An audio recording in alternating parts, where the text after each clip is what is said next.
Sin pelos en la lengua, la presidenta electa de México, Claudia Sheinbaum, no se guardó nada y le cantó las verdades que no quieren escuchar a Estados Unidos sobre la violencia en Sinaloa. Y es que la potencia del norte pareciera querer lavarse las manos y lanzar todas las culpas al gobierno de México por la violencia desatada en Sinaloa, luego de la captura no coordinada de El Mayo Zambada. Los detalles a continuación. ¿Quieres saber cómo se puede fundar la patria grande? Mira el final del video. Ustedes son los culpables.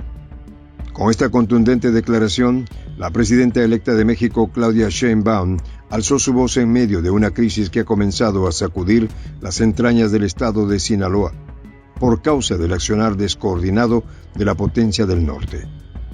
El dedo acusador del gobierno mexicano apunta directa e inequívocamente hacia Washington, como responsables de la violencia desatada tras la captura de Ismael El Mayo Zambada, uno de los últimos grandes capos en pie del cártel de Sinaloa. Las palabras de Sheinbaum no son solo una muestra de solidaridad con el presidente en funciones, Andrés Manuel López Obrador, sino una acusación directa y clara a la administración Biden-Harris. Estados Unidos ha actuado de manera imprudente, generando una tormenta de violencia que ahora era imposible controlar. Sheinbaum, en una conferencia que dejó a muchos perplejos por su dureza, no dejó espacio para las interpretaciones ambiguas, sentenciando lo siguiente: no hubo coordinación, afirmó, marcando un claro contraste con lo que México había esperado de sus vecinos del norte. En este mismo orden, la presidenta electa mexicana declaraba que Estados Unidos había actuado de manera unilateral, ignorando las complejidades que tales decisiones traían consigo para México. Y es que claramente al gobierno estadounidense le importan poco o nada dichas consecuencias para México. Igualmente, Sheinbaum señaló lo siguiente: nosotros luchamos por la paz, pero ellos actúan sin pensar en las consecuencias que tiene para nosotros, afirmaba Sheinbaum con un aire de exasperación que no dejaba duda de su postura firme sobre esta actuación. Además, Sheinbaum ahondó en el asunto al destacar que había muchas preguntas sin respuesta. Es decir, ¿cómo es posible que después de años de guerra contra el tráfico de sustancias ilícitas, Estados Unidos decida liberar a un capo como Ovidio Guzmán a cambio de otro? ¿Acaso Washington estaba jugando un doble juego, pactando con unos criminales mientras pretendía luchar contra otros? Sheinbaum no está dispuesta a dejarlas pasar. En su conferencia, la presidenta electa también aludió a la profunda desconfianza que históricamente ha marcado la relación entre ambos países en cuanto al combate a la comercialización de sustancias nocivas. La llamada guerra contra las drogas había sido, en muchos sentidos, una guerra impuesta por Washington. Más temprano, y en el mismo tenor se había pronunciado en su habitual mañanera, el presidente AMLO, quien de igual modo había apuntado a que la violencia en Sinaloa era en gran medida responsabilidad de Washington, y sobre esto dejó claro lo siguiente: Estados Unidos debe asumir su responsabilidad. Podemos ver cómo este caso de El Mayo marca un punto de ruptura. Sheinbaum y López Obrador no solo están criticando la falta de coordinación, están sugiriendo algo mucho más profundo en esta historia: una traición.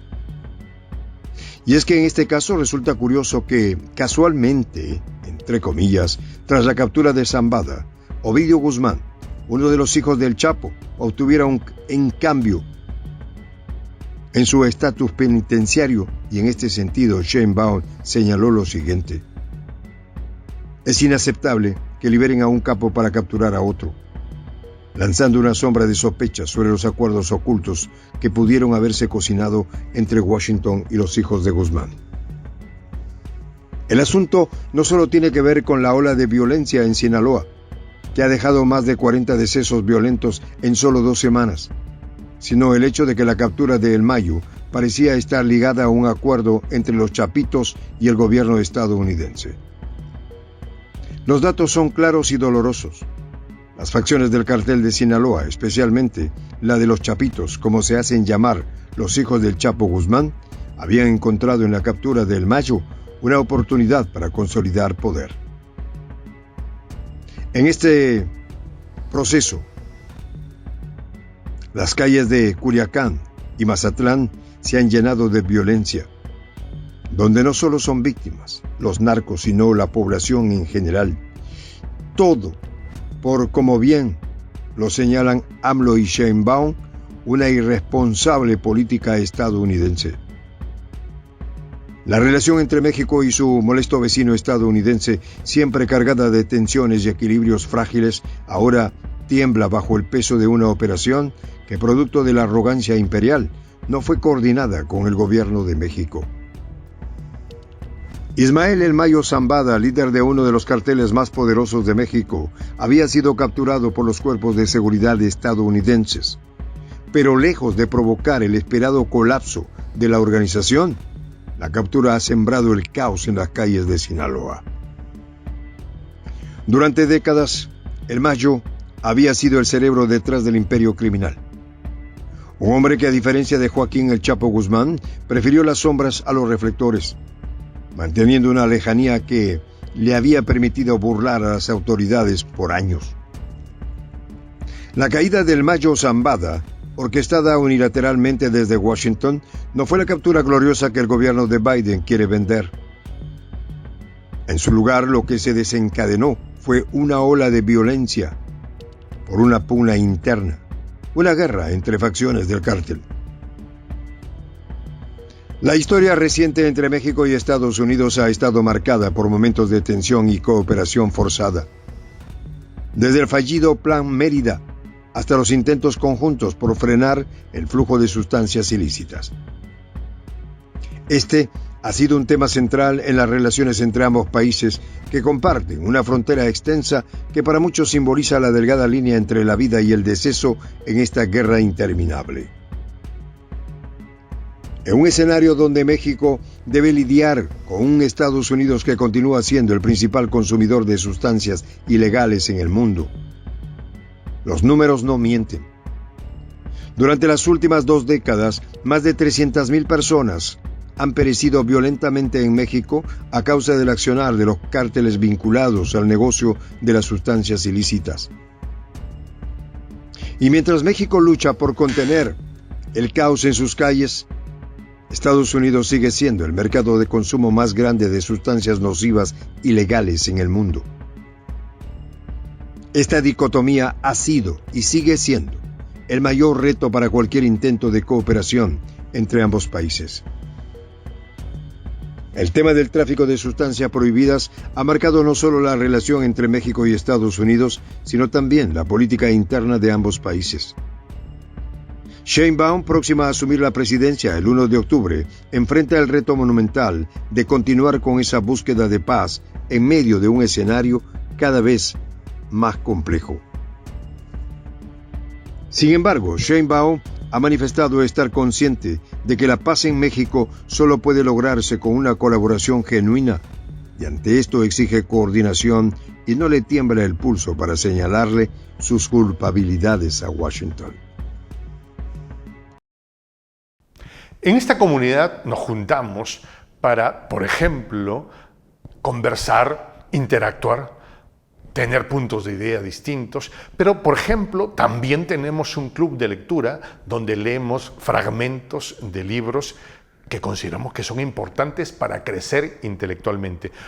También, por ejemplo, hacemos algo como lo que hace nuestro amigo el jefazo ahí en Bolivia. Les cuento la experiencia que me parece fascinante. Él tiene un restaurante ahí en Bolivia. Y en ese restaurante, ahí viene lo que tiene, un televisor. Y ustedes dirán, pero qué impresionante, ¿en qué contribuye que un restaurante tenga un televisor ahí en Bolivia? Una cosa muy importante, porque él, cada vez que abre su negocio, prende su televisor y pone los videos de prensa alternativa. Con eso, todos los días, poco a poco, con pasos muy concretos, Él hace que toda la gente que vaya a su restaurante vaya insumiendo el concepto de la patria grande. Y así, pasito a pasito, estamos construyendo la patria grande.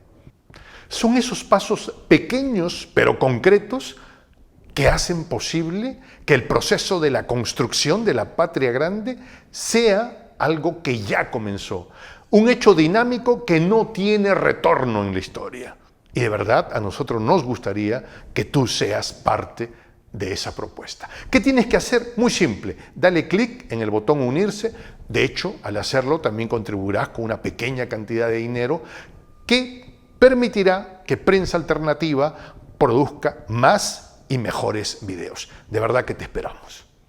La patria grande se va a construir cuando tú y yo y toda la gente de buena voluntad de América Latina y el Caribe comencemos a ser comunidad. ¿Cómo lo logramos? Interconectándonos todas las personas de buena voluntad que vivimos en América Latina y el Caribe. Y tienes una oportunidad de hacerlo, uniéndote a nuestra comunidad. Puedes hacerlo haciendo clic en el botón unirse que está en la parte de abajo. Soy el J, Juan José del Castillo, director del canal Prensa Alternativa. Si quieres ser parte de la comunidad de la Patria Grande, suscríbete a nuestro canal. Si es que quieres que te lleguen las notificaciones cada vez que subimos un video, activa la campanita. Si quieres apoyar a nuestro canal económicamente, puedes hacerlo a través de PayPal. El enlace está en la descripción del video. A nombre del equipo de Prensa Alternativa, me despido con esta expresión en el quechua milenario, Tupananchis Kama, cuya traducción es hasta volvernos a encontrar.